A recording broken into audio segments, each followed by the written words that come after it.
Hello, my name is Jonathan Feeney, and this is my self-reflection video essay.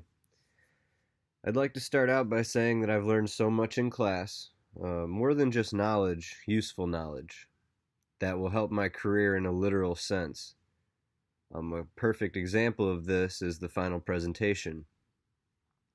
Um, I will literally be giving the same presentation, a very similar presentation, based around the one that I gave for my final presentation in the near future. Um, the final presentation was a great project that allowed me to use many new skills, such as relating to my audience, keeping content relevant, using visual examples, so much more. Another great aspect of the class um, was the feedback that we received after doing our presentations um, from my classmates, peers, and instructor.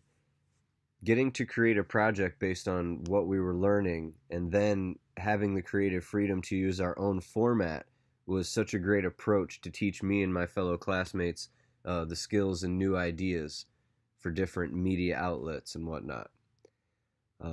As I've stated many times, one of the biggest things I've taken away from this class was the audience research and identification.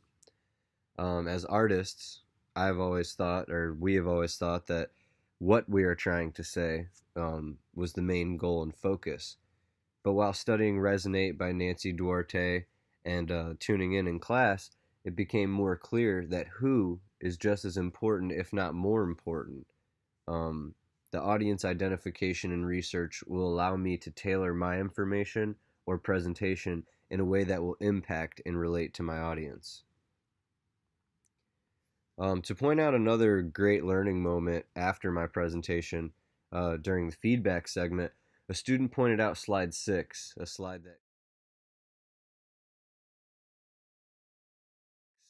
that contained a long list of musical influences of mine. He said it had too many names, and while reading the names, he lost focus on what I was saying.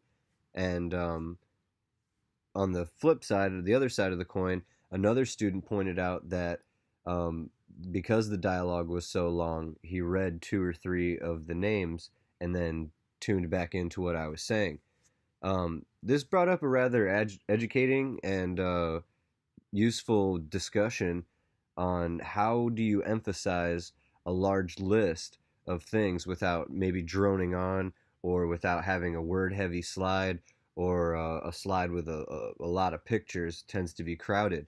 Um, we kind of decided as a consensus that a happy medium could be found in any of these cases.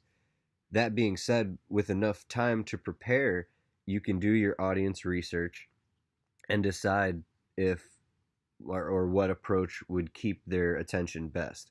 Um, Another great piece of feedback I received and will be sure to include in my future presentations is to include more slides. Um, for this particular audience, I was lacking visual stimulation. Once again, bringing home the idea of who you present to is just as important, um, if not more important, than your content.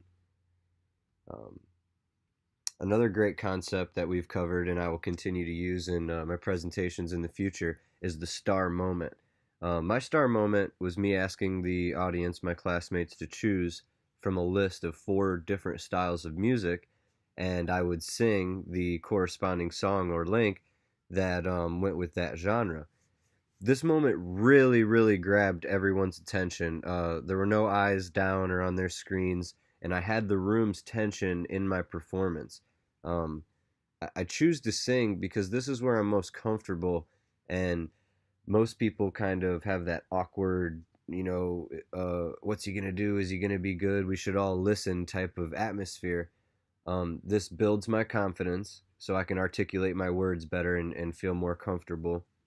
But another thing that it does um, is it's driving home the main idea of my presentation in general. And that was to pitch myself as an artist to Capitol Records. So it kind of had a dual purpose there. Um, I had never understood the impact that a star moment could have, even though I've sang hundreds of times for people, until this presentation after you captivate the audience with your star moment is really when a great opportunity for you to drive home your point, because you have everyone's attention at that point. Um, I really enjoyed this class. One of my favorite parts of about music is after you learn all the rules, then you can start breaking them. And I feel the artistry of presentation has similar qualities. For instance, they say not to make slides too word heavy, but if you cover a slide with the same word using different fonts, it's very memorable and eye catching, and it drives the point home. Granted, every slide loaded with words, your message will get lost, but in some cases, this can be very useful. A great thing to keep in mind that we've covered in class is to keep the whole presentation in mind. You have to have a clear beginning, middle, and end, a call to action, a wrap up, an introduction. All these parts are so crucial. You have to remember the hero is not yourself, but the audience, and to bring a balance of all these different elements that we've been learning in class. A great star moment is nothing without a call to action. People can't buy if they don't know what you're selling. In conclusion, don't spend hours on fonts and colors and small details, even though they are important, if your key elements aren't there in your presentation first. My name is Jonathan Feeney, and this is my self-reflection video essay.